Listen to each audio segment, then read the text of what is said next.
안녕하세요, 오신만입니다. 뉴스를 보니까 동학 개미들이 국내를 넘어 서학 개미들이 돼서 열심히 나스닥 주식을 이렇게 줍줍줍 하고 있어요. 7월 한 달 동안 3조 8천억의 해외 주식을 순매수했고요. 사들인 해외 주식은 테슬라, 애플, 마이크로소프트, 알파벳, 구글입니다. 국내 주식은 삼성전자, SK하이닉스, 카카오, 네이버 등등이고요. 동학 개미들 덕에 팬데믹 하락 이후에 짧은 시간 국내 저 주식들은 많은 수익이 났습니다. 하지만 얼마 전 나스닥 상승 하락장의 주범이 손정희 회장이라고 밝혀졌고요. 특히 테슬라 주가가 33%나 빠졌어요. 국내 투자자들이 4조 6천억의 테슬라 주식을 가지고 있는데 액면 분할 이후 급등했지만 9월 8일 9,700억을 날렸습니다. 주식 유튜브 댓글을 보면요, 바닥이니까 사서 모아야 한다는 글들이 많은데 뭐 5년 10년 뒤에 몇 배 가게 되어 있을 수도 있어요. 근데 과연 내가 그때까지 주식을 들고 있을지, 안 팔고 버틸 수 있을지, 그게 문제죠.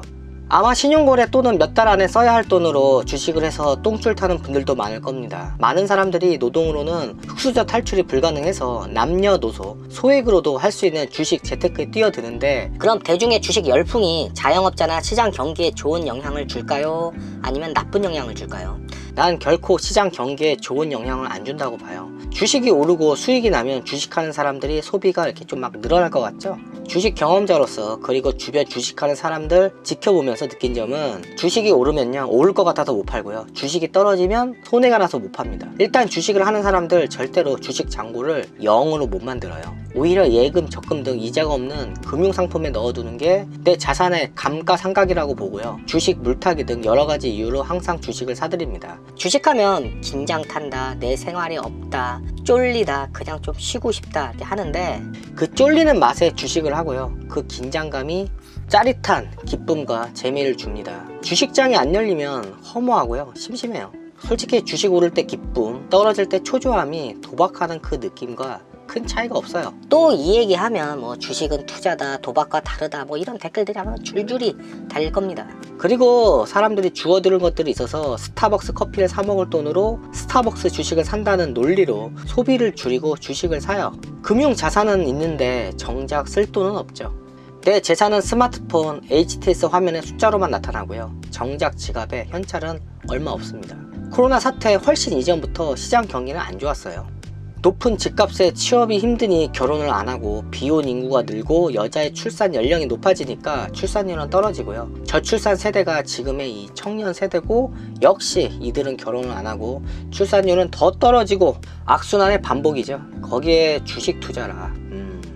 혈기 넘치는 젊은 남녀들이 이 짝짓기를 위해서 사들이는 분칠 도구랑 간지 의상, 그리고 좋은 짝을 만나기 위해서 역세권에서 만나서 이 허공에 태운 술값, 꿈과 환상의 나라에서 아이들의 의미 없는 지출이 이 시장에 활기를 줍니다. 진짜 영리하고 알뜰한 소비자만 있으면요, 대부분의 제조업 문 닫아야 됩니다. 다들 똑똑한 게 좋은 게 아니에요. 주식 투자를 하는 사람들과 잠깐 이야기를 하면서 느끼는 감정은요, 확실히 요즘 세대가 과거 세대보다 경제 지식은 더 많아요. 문제는 다들 똑같은 생각, 똑같은 투자를 한다는 거예요. 그래서 다들 삼성전자, SK하이닉스, 테슬라를 사들이고요, 주가가 떨어지면 다들 같은 주식, 이 비슷한 관련주들을 들고 있어서 모두가 새드하고 우울해집니다. 전 10일 전부터 아시아나 주식을 하루에 10주씩 사기 위해서 과거 주식 계좌를 다시 접속했어요. 해외 주식을 자유롭게 사고요, 비싼 해외 주식을 암호화폐처럼 소수점 구매가 가능해서 놀랬어요. 솔직한 느낌은요, 24시간 해가 지지 않는 도박장에 접속한 느낌이었습니다. 낮에는 국내 아시아 주식, 새벽엔 미국, 유럽 주식을 사고 팔죠. 개인적인 생각으로는요, 이런 상황에서 어설픈 물건을 만들어 파는 제조업은 미래가 없다는 생각이 들었어요. 이미 오래전부터 어정쩡한 보세 제품 여러 개 살 돈으로 비싼 유명 브랜드를 한 벌 사는 게 더 똑똑한 소비로 여겨졌고요, 그냥 기분에, 술김에 앞으로 쓸지도 모를 것 같은 제품을 사는 행동은 잘 안 하더라고요. 내 주변을 둘러봐도요, 다들 무언가 이 주식, 토토, 코인, 사설 도박 뭐 이런 거 하나씩 다들 하고 있더라고요. 그래서 친구들한테 밥 한 끼 얻어먹기가 참 힘들어요. 대부분 손해를 보고 있죠. 왜 대한민국이 부동산 공화국이 된지 아세요? 주식 이런 건 절대 다수 중 소수의 몇 명만이 수익을 내요. 그래도 부동산은 성별, 나이, 배움의 이 깊고 짧음을 떠나서 보편적으로 많은 사람들이 큰 수익을 받습니다. 주식은 빠원이 될 수 있는데, 부동산은 경매로 은행이 가져가지 않는 이상 집값이 떨어져도 크기가 줄거나 이렇게 뭐 없어지진 않아요. 과거엔 노동이 진리였습니다. 열심히 일해서 4년에서 5년 모은 돈으로 대출을 끼고 집을 사고 그렇게 재산을 축적해 나갔어요. 하지만 지금은 집값이 너무 비싸서 이 노동만으로 살 수 없어서 재테크에 관심을 가지고 투자하는 건 이해는 하는데, 결국 얘기를 해보면 다들 비슷한 생각, 비슷한 투자를 합니다. 과거 온 국민이 겨울에 이 노스페이스 패딩을 입고 있던 느낌? 뭔가 독창적인 생각, 행동을 하는 사람을 정말 찾기가 힘든 것 같아요. 솔직히 저도요, 테슬라, 삼성전자, 애플 주식을 가지고 싶어요. 하지만 너무 비싸서 못 삽니다. 테슬라에 대한 기대 심리는 전기차의 미래에 대한 기대보다는요, 앨런 머스크의 스페이스 X의 눈부신 성공이 테슬라 뒤에 있다고 봐요. 지금도 유튜브 영상으로 수없이 제가 돌려보는데, 스페이스 X의 인공위성 발사체의 회수 장면은 성인이 된 내 가슴을 아직도 쿵쾅쿵쾅 뛰게 만듭니다. 코로나 사태로 거의 전 업종이 아작이 나고요. 오늘 내일 하는데 주식시장만 호황인 것 같고, 증권사 이익은 사상 최고로 올랐죠. 하루하루 신고가를 갱신하는 주식, 이 코스피 나스닥의 상승장을 보면서 지금이 코로나로 불경기가 맞나 싶고요. 지금이라도 주식을 사야 하나 하는 생각들이 들 겁니다. 하지만 과거를 이렇게 되돌아보세요. 이런 비슷한 대세 상승장은 여러 번 있었고요. 내가 진입하면 아주 기가 막히게 대세 하락장이 옵니다. 솔직히 주식 이외에 투자할 때는 많아요. 주식이 오르면 다른 무언가는 또 떨어져요. 수익률은 낮지만 채권도 있고요. 환율도 있고, 재테크 찾아보면 엄청 많아요. 물론 다 같이 오르는 게 아닌, 하나가 오르면 다른 하나는 떨어집니다.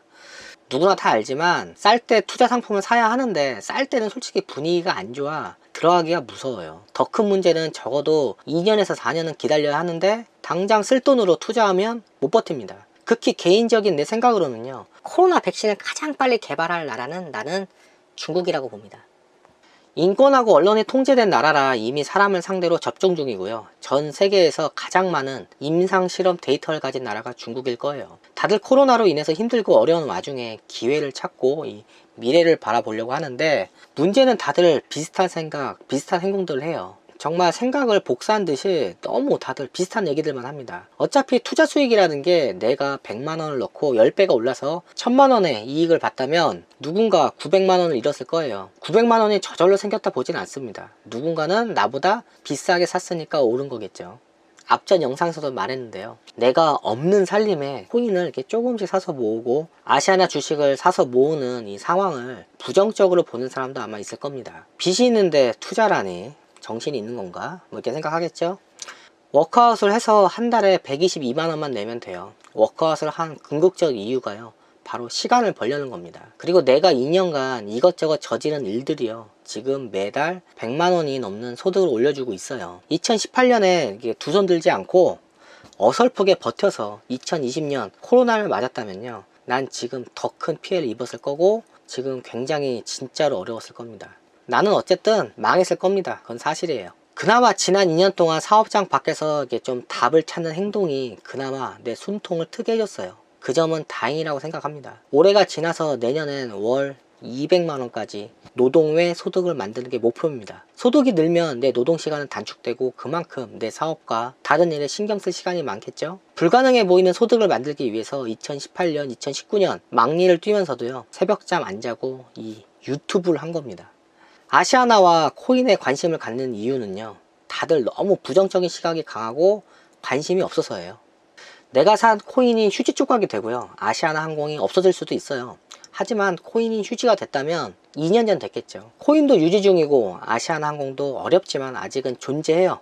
굳이 왜 아시아나 항공이냐고 누가 묻는다면요, 그냥 지금 상태가 굉장히 안 좋잖아. 이게 내 대답입니다. 오늘 내 구독자랑 만나 밥을 먹었어요. 좀 자주 보는 구독자입니다. 내 투자에 대해 왜 그런 것들이 오른다고 생각하는지 자신이 납득할 수 있는 이유를 말해달라고 했어요. 구독자의 질문에 내가 지금 뭐라 말한다 한들 그 이유가 납득이 되겠냐고 내가 이야기했죠. 솔직히 주식 애널리스트들이 예측한 게 다 맞지 않잖아요. 예측이 맞으면 분석이고요, 틀리면 변동성이 큰 주식시장 탓이에요. 내가 손실을 본다면 어리석은 생각을 한 거고요, 내가 나중에 큰 이익을 본다면 해안 있는 사람이라 말들 하겠죠. 결국 내가 100원이라도 올라서 팔면 내가 맞는 거예요. 오래전부터 부동산, 사업, 주식에 대해 사람들하고 정보를 교환하다 보면요, 대부분 비슷하게 예측을 해요. 그들의 예측이 틀렸다기보다는요, 정보 분석 방법하고 결과의 예측값이 본인의 생각이 아니라 유명한 누군가의 생각을 이렇게 주입받았기 때문일 거라고 봐요. 그리고 난 과거부터 경쟁을 싫어했어요. 경쟁이 싫은 이유가 내가 상대를 이길 자신이 없어서예요.